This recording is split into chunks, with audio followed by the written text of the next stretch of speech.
2008 में ना दुनिया में क्या हो रहा था। 2008 में के आसपास आईफोन आया, 2008 के आसपास व्हाट्सएप आया, 2008 के आसपास डार्क वेब स्टार्ट हो गया, 2008 के आसपास बिटकॉइन आया और 2008 में 26/11 हुआ। और ये सब चीज़ें एक दूसरे से जुड़ी हुई थी।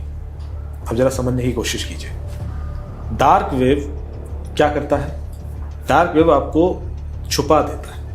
आप इंटरनेट पर कुछ भी कर रहे हो और उस एरिया में, जो डार्क वेब का एरिया है, अनियन वेबसाइट है, उसमें आप इलीगल चीज़ें करते हो and then your identities are hidden. तो किसी को नहीं पता कि आप कौन है। तो आप ड्रग खरीद रहे हैं, आप गन्स खरीद रहे हैं, आप कॉन्टेंट किलर हायर कर रहे हैं, आप पोर्नोग्राफिक कंटेंट खरीद रहे हैं, बेच रहे हैं, आप ऐसी हर इलीगल चीज़ कर रहे हैं जो समाज में स्वीकृत नहीं है और आप छुपे हुए हैं। तो आप जब करेंगे, ऐसी कोई सर्विस लेंगे, तो आप पैसा कैसे देंगे? तो आपको एक ऐसी करेंसी की ज़रूरत थी जो छुपी हुई हो, जिसमें जब आप पे करें तो आपकी पहचान किसी को ना दिखाई दे। तो बिटकॉइन आ गया। बिटकॉइन से जब आप पे करते हैं तो आप पूरी तरीके से छुपे होते हैं कि किसने किसको पैसा दिया नहीं पता और आपकी पहचान छुपी है। सो बिटकॉइन और इनका एक साथ आना ज़रूरी था। उसके बाद आईफोन आया कि साहब एक ऐसा डिवाइस दीजिए कि जिसमें मैं एक्सेस करूँगा, कल के दिन उसमें कोई फाइल रह गई, डेटा रह गया तो ऐसा ना पुलिस पकड़ ले और हम जेल चले जाए। बनने का ऐसा डिवाइस है जो कोई डिक्रिप्ट नहीं कर पाएगा और सिक्योर है और ये है और अल्लाह।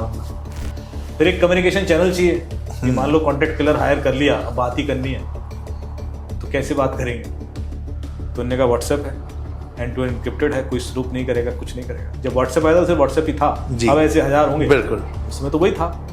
अब आप कहोगे ठीक है सर। इस वजह से चारों चीज़ें एक साथ आई और ग्रो हुई। बड़ी बात यह नहीं है कि चारों चीज़ें एक साथ आई, बड़ी बात यह है कभी किसी ने नहीं सोचा कि चारों चीज़ें की तो अलग अलग देशों में अलग लोगों ने टाइप से की हैं। भाई बिटकॉइन के पीछे कौन है? Satoshi Nakamoto. आईफोन पता ही है लोगों को, व्हाट्सएप पता ही है लोगों को, और बिटकॉइन बट क्या था, आईफोन ये हो गया और डार्क वेब। इसका मतलब ये है सर कि यदि सारी चीज़ें एक दूसरे का इंटीग्रल पार्ट हैं तो इसके पीछे कोई एक ही दिमाग था